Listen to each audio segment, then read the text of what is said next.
Hi, I'm Darren Jackal. I'm in my studio. I'm going to be talking about product development, design, and mountaineering.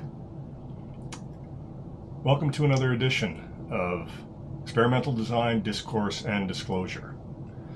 Just want to talk a little bit about the channel and what I'm doing here. For the most part, this is about disclosure of my intellectual property.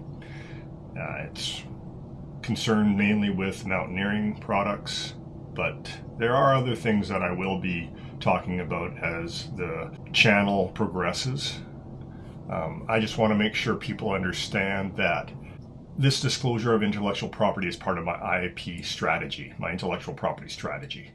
And this disclosure makes the intellectual property public and therefore makes it impossible to be protected with patents. So what I'm doing is protecting my freedom to operate. Now, I want to make sure that people understand that this does not mean I give up any rights to my intellectual property, and I do not give permission to anybody to commercialize this intellectual property for their own means. However, if you are an individual and anything you see on this channel interests you and you want to use these ideas for your own needs or produce things for your own use, then I have no problem with that. If you do, I'd be interested in hearing about your experience. Another thing is that I do not provide advice on this channel. I've talked about the design process and how I create an environment to assess new variations. I think of the environment as the search space that will eventually contain within it an optimal solution. The first variation that I physically make, these are behavior models or contraptions, essentially become what I refer to as the initial solution space. This initial solution space is then evolved or optimized through an iterative process, and new versions with improvements are made until no more improvements are necessary. The geometry of construction is realized in physical form, and many factors are responsible for the specifics. One main contributor to the actual construction is what I call the variables. While I am capable of fabricating many types of parts, or even tools to make parts, there are parts, components, and products that I am forced to use that are already fabricated. I think of these things as the independent variables. All the other dimensions that will inform the construction of the initial solution space are dependent upon the independent variables and are therefore thought as dependent variables. For instance, dimensioning the overall canopy structure is dependent upon the sleeping pads I was using.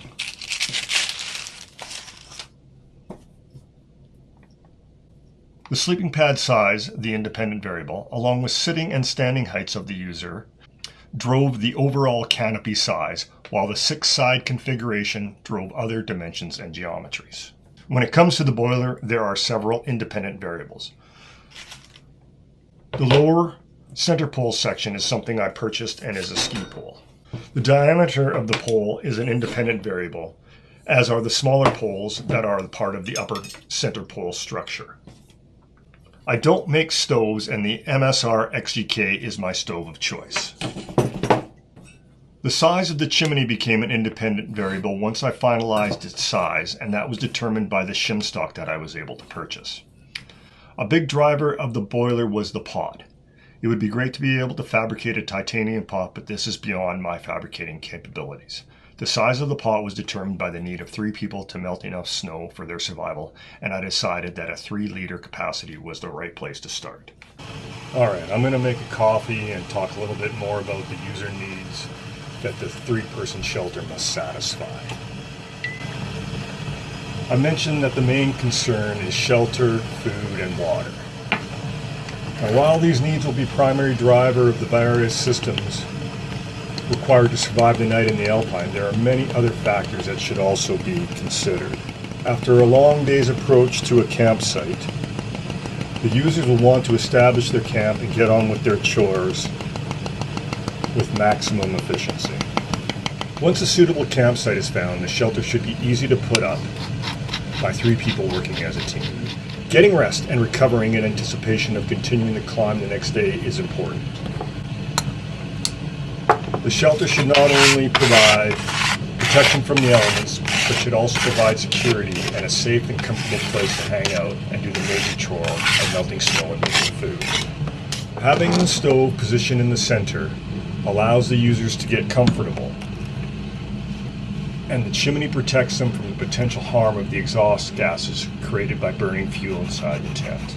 The firebox also protects the user from the open flame from the stove, and I'll talk more about this a little later.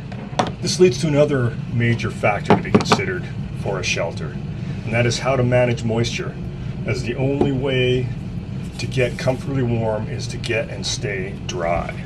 Cooking inside a tent creates not only noxious exhaust gases, but combustion also creates moisture. This is why I was always cooking in the doorway of my megamid, as I wanted to minimize the exhaust gases and moisture getting inside my tent. So the chimney helps manage exhaust gases and moisture, as does many other details, such as the canopy being made up of large panels of uncoated material that is meant to breathe, as well as other ways that I will discuss later. Therefore, along with shelter, water, and food, I want to create elements and details that will allow for greater rest and recovery for the users. And this happens when the designer tries to provide maximum comfort. Comfort is a bit of a nebulous term that I will probably cover in more detail later in the series. And while one major contributor to comfort will come from being dry and warm, another consideration is body positioning. Allowing the user to lay flat, stand up, or sit provides the greatest potential for them to find a comfortable position inside the tent. Having a door for everyone is another design affordance meant to maximize easy and efficient movement in and out of the shelter. Further concepts to consider are ideas related to the product being user-friendly and idiot-proof. In this regard, I will do anything necessary to minimize parts and prevent their loss during setup and takedown. I don't like a lot of little parts that could be lost in the snow, and I use techniques to solve for these issues, such as trapping smaller parts into larger assemblies or sub-assemblies. There are many more design details that I've incorporated into the shelter that will be discussed as well in the next part of this video.